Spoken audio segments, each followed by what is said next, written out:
bonjour et bienvenue sur ma chaîne, ou plutôt devrais-je dire 안녕하세요 여러분. Certains d'entre vous le savent déjà, mais je suis actuellement en Corée du Sud. C'est une longue histoire et j'ai essayé de filmer les parties les plus importantes de toute la procédure que j'ai dû faire. J'avoue que j'ai un peu procrastiné avant d'éditer ce vlog, mais c'est finally le cas. Du coup, j'espère que vous allez aimer. Et j'espère que toutes les questions que j'ai reçues sur Instagram et tout ça, j'espère que j'aurai réussi à y répondre à travers cette vidéo. Dans tous les cas, j'espère que cette vidéo va vous plaire. Si c'est le cas, n'hésitez pas à vous abonner. Maintenant plus que jamais, j'ai besoin que vous vous abonnez. Please. Et donc, trêve de bavardage, passons au vif du sujet. Donc là, en ce moment, je suis en train d'écrire la partie study plan, qui doit faire 3 pages. Mais je viens de me rendre compte que, au lieu de 3 pages, j'ai fait 7 pages. C'est la partie Goal of Study. J'ai écrit tout ça. Et si vous voyez du français mélangé avec de l'anglais, ne riez pas.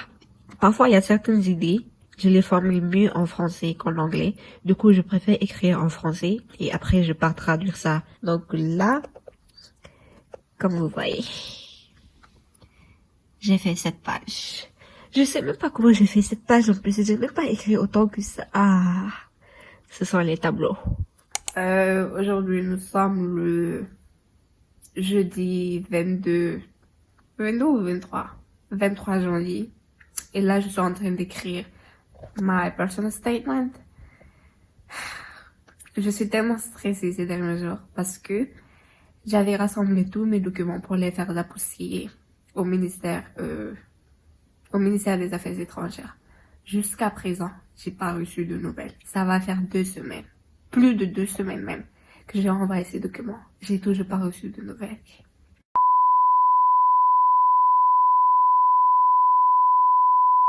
Je suis tellement stressée parce que toute cette procédure, elle dépend de ces documents-là.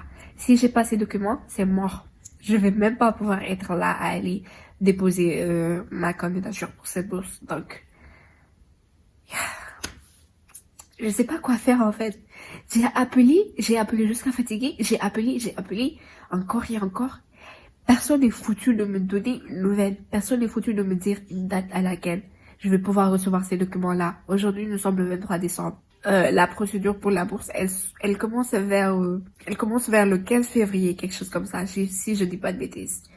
Et là, ça veut dire que j'ai à peu près 15 jours pour pouvoir non seulement récupérer les documents que j'ai fait appuyer, mais en plus de ça, je dois aussi les amener à mon école pour pouvoir avoir le tampon de l'école. En plus de ça, j'ai pas encore terminé mon personal statement. Et c'est pas le seul document que j'ai pas encore terminé. Là, je suis enrhumée en fait. Et aussi, il faut que je convertisse mes notes en GPA. Et ça aussi, je dois les faire signer et tamponner à mon école. Il faut aussi que je fasse signer et tamponner mes lettres de recommandation. Voilà. That was the update. Bye.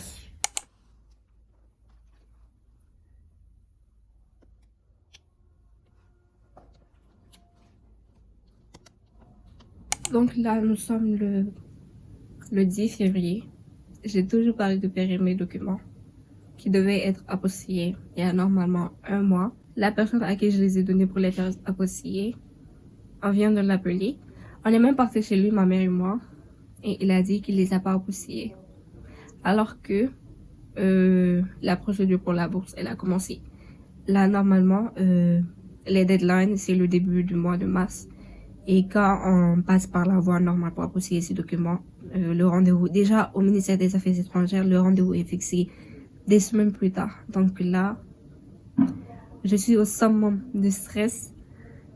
Je viens juste de faire une crise de nerfs. Je sais pas si ça se voit, mais j'étais en train de pleurer.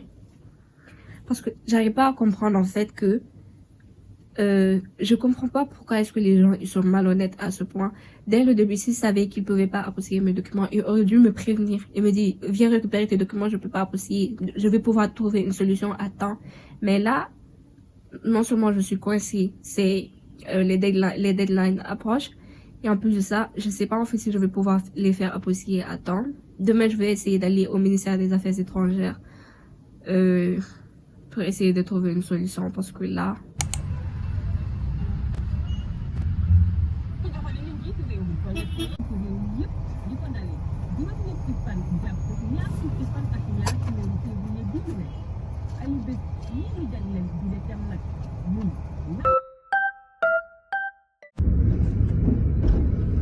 Donc là, nous sommes lundi 17 février et je suis en train de faire la conversion de mes notes en GPA, vu que le système francophone et le système américain, c'est pas la même chose. Et eux, ils veulent que on puisse convertir nos notes, nos bulletins sous format de GPA et de CGPA. J'ai réussi à faire apostiller mes documents lundi dernier. J'arrive toujours pas à y croire, sincèrement. J'étais tellement désespérée et franchement, ça relève vraiment du miracle. Quelque chose qui prend normalement un mois à faire, j'ai réussi, ma mère et moi, on a réussi à le faire en une journée. En 2 jours, parce que j'ai dû retourner là-bas le lendemain, vu qu'ils avaient oublié de préciser le pays sur la postille. Mais à part ça, ça relève vraiment du miracle. Genre,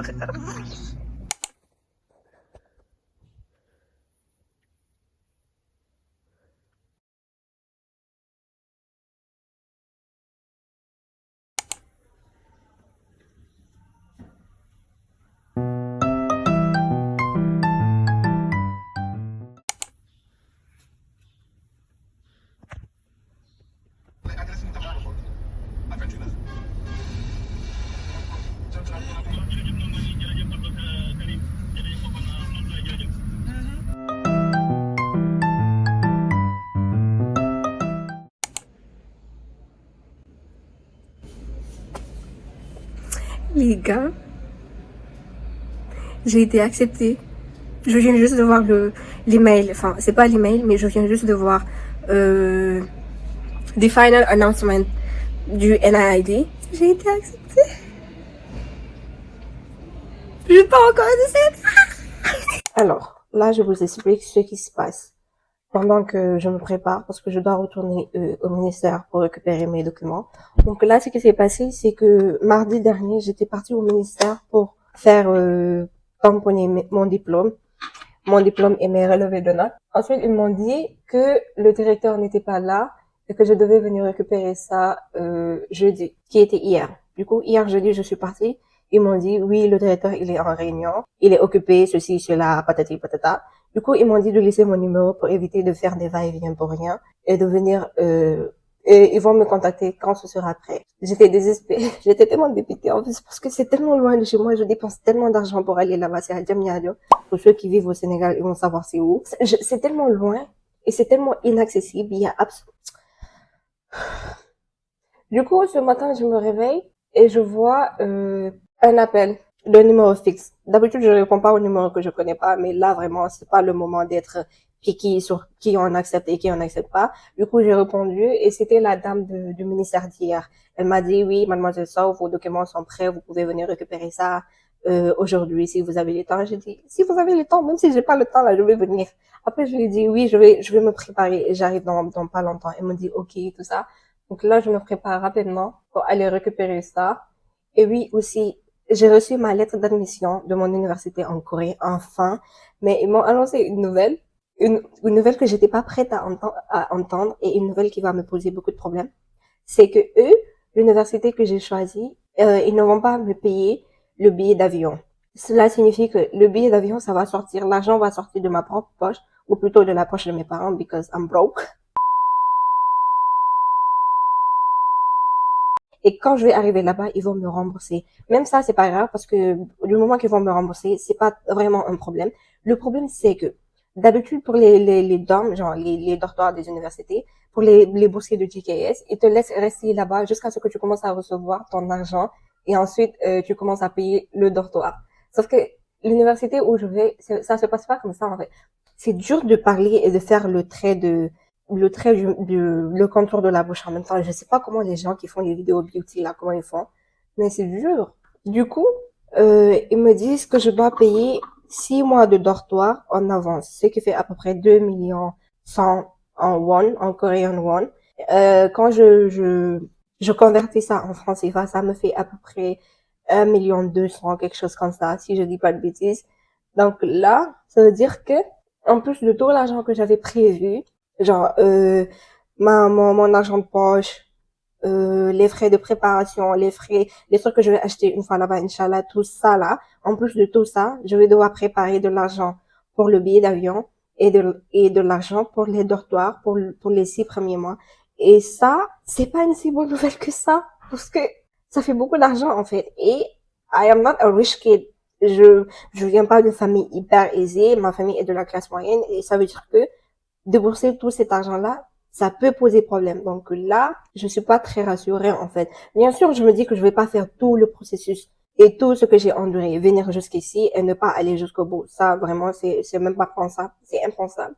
Mais quand même, ça va un peu poser problème. Donc, hey, hey, Inch'Allah, on verra comment est-ce que ça va se passer. Mais bon, là, ma mère, elle est en train de dormir, donc j'ai pas pu lui en parler avant de partir. Je pense que je vais avoir une discussion avec elle à mon retour. Comme ça, on va voir comment est-ce qu'on va gérer tout ça là. Because that is not easy.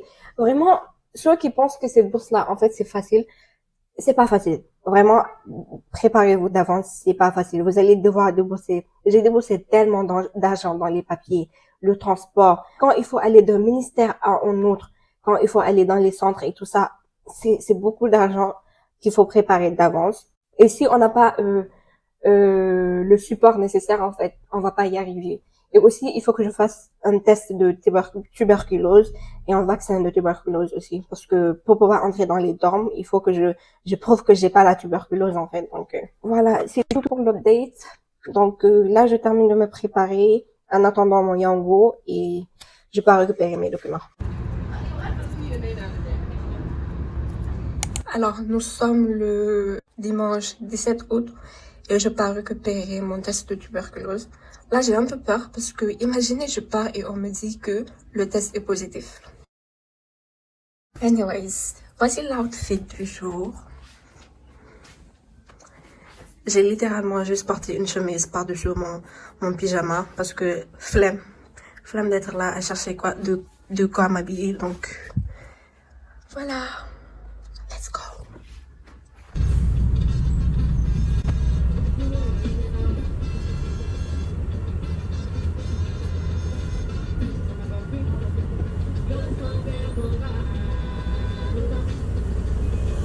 Aujourd'hui, nous sommes le mercredi 20 août. Et là, je pense qu'on va s'attaquer à un gros problème, c'est-à-dire ranger toute ma laine. Parce que, en tant que crocheteuse, en tant que crocheteuse, j'ai beaucoup de laine. Il n'y a pas de raison que je garde la laine. Du coup, je vais pas apporter ça avec moi. Je pense qu'il y aura certaines pelotes que je vais garder avec moi et les rapporter avec moi. Mais la plupart, je vais essayer de donner ça et tout ça. Donc, on va, euh, on va ranger la laine. Là, je procrastine un peu parce que j'aime pas ranger la laine. Genre, je trouve que ça prend beaucoup de temps et c'est fatigant. Mais là, je pense que c'est l'une des seules choses que je peux ranger pour l'instant parce que j'ai pas encore acheté mes valises. Mon vol est prévu pour le 27 à 8 heures. Donc, à peu près dans une semaine. Et oui, je pense que c'est tout.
Nous sommes le jeudi 23 août.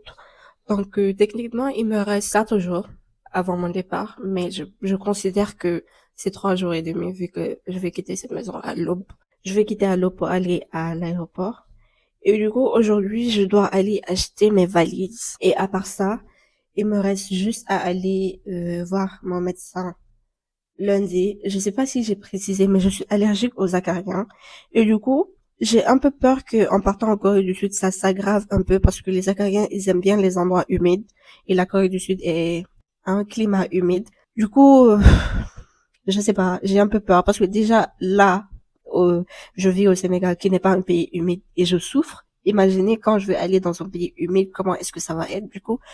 Il faut que j'aille voir mon médecin pour lui demander comment est-ce que je pourrais gérer ça, s'il peut euh, me prescrire des cachets comme ça. Je vais tout acheter ici une bonne fois pour toutes parce que je sais que j'aurai pas cette opportunité là en Corée.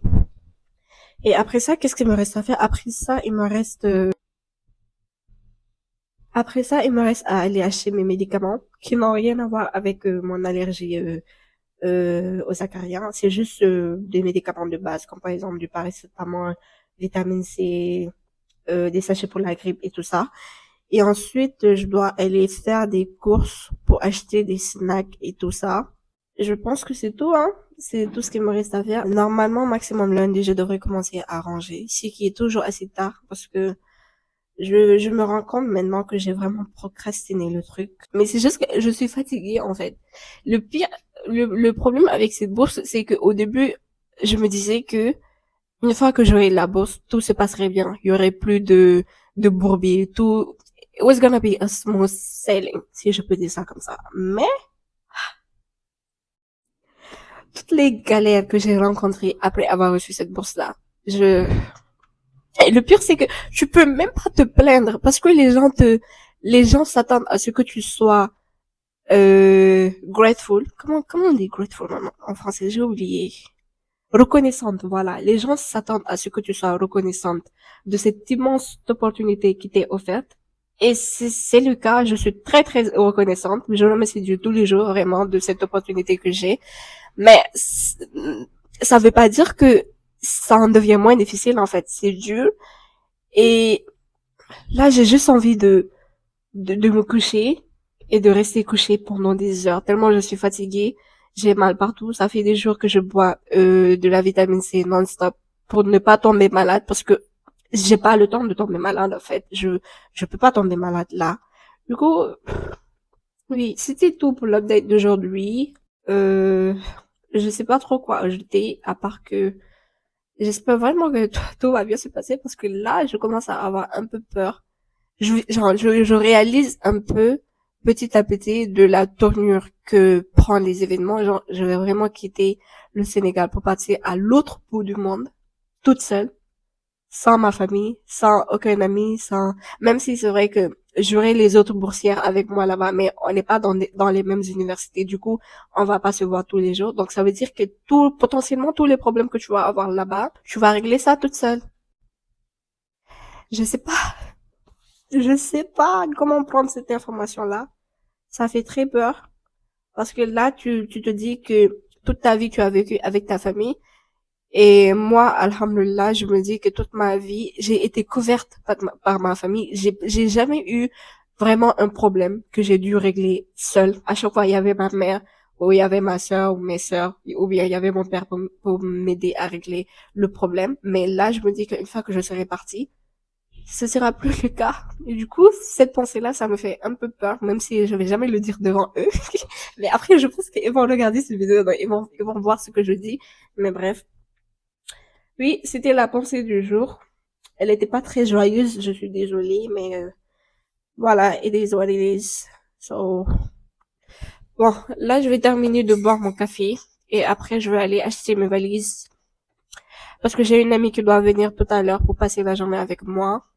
Donc, il faut que je revienne avant 13h parce qu'elle sera là à 13h. So, yep.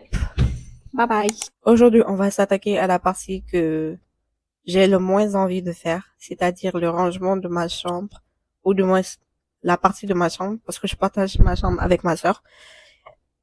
Du coup, on va s'attaquer au rangement de ma partie de la chambre. Et j'ai pas du tout envie de le faire.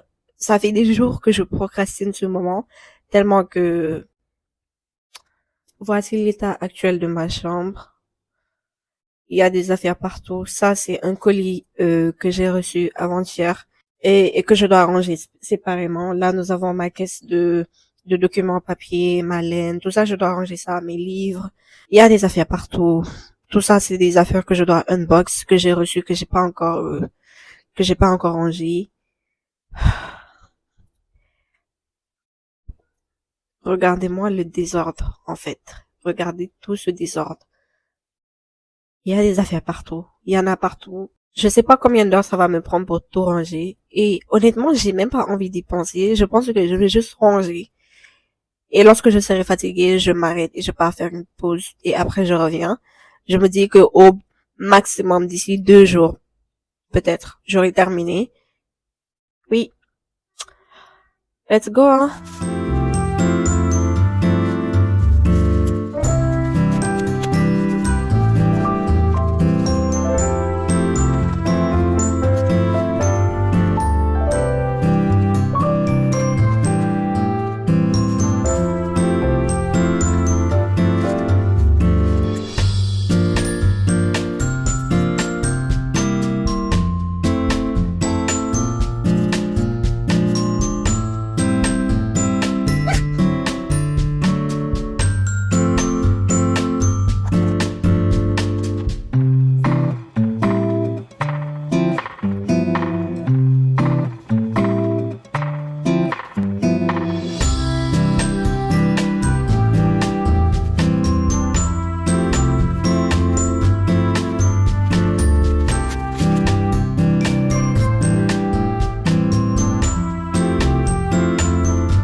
Big problème.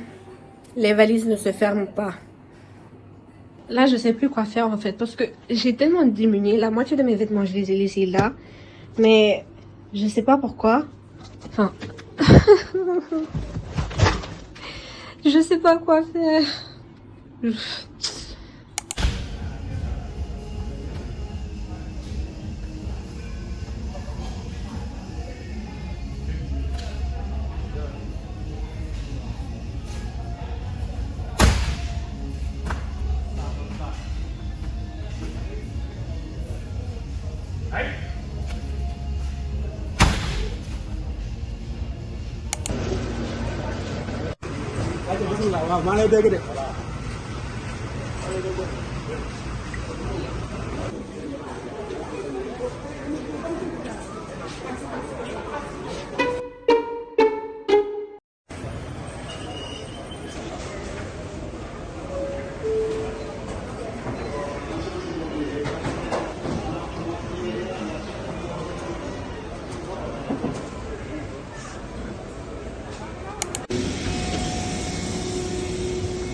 tout.